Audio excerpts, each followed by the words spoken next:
Hi friends, I'm Catherine Drury, Director of Children's Ministries at St. Gregory the Great Episcopal Church in Athens, Georgia.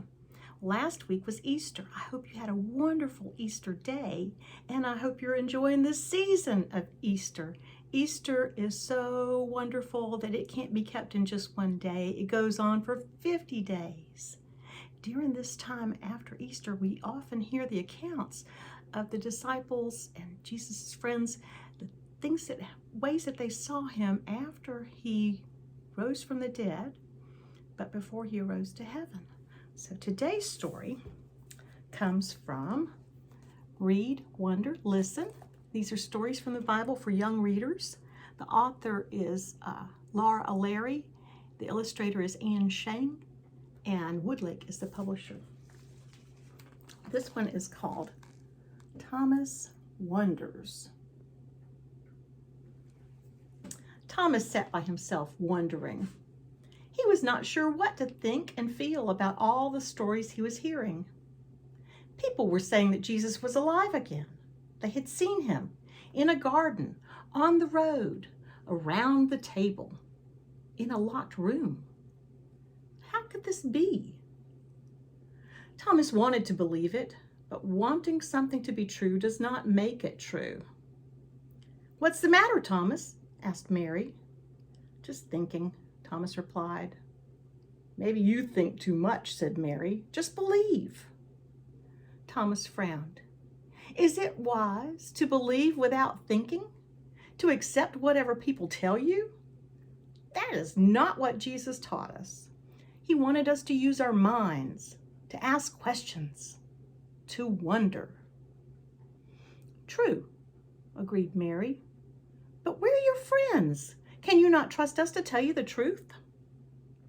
"I want to trust you," sighed Thomas. "But unless I can see for myself, I will not believe that Jesus is alive." A week passed. Thomas and the other disciples were together when all of a sudden Jesus was there with them. He seemed to appear out of nowhere.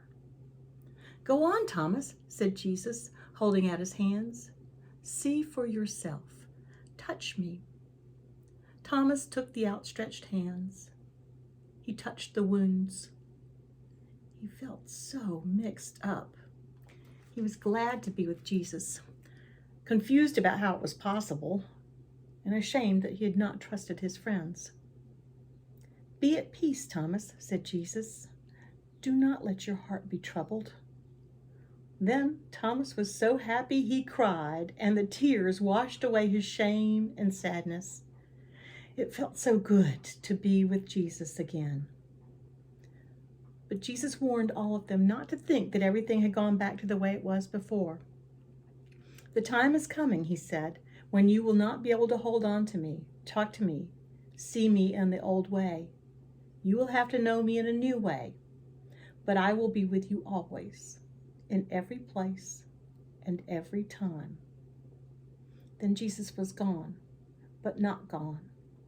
The place where he had stood was empty, but somehow Thomas knew that he was still there with them.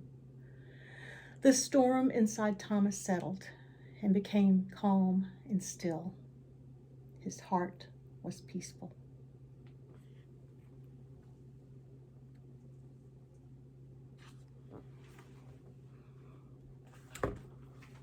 Does it ever feel like there's a storm inside of you and it's hard to settle?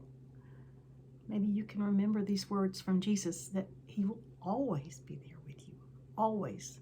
Nothing is ever too hard, not for Jesus to be with you and to love you. Jesus always, always loves you. So let that be some comfort for you if you have a hard time, and also in your joyful times, all the time. Hope you have a great week. Bye-bye.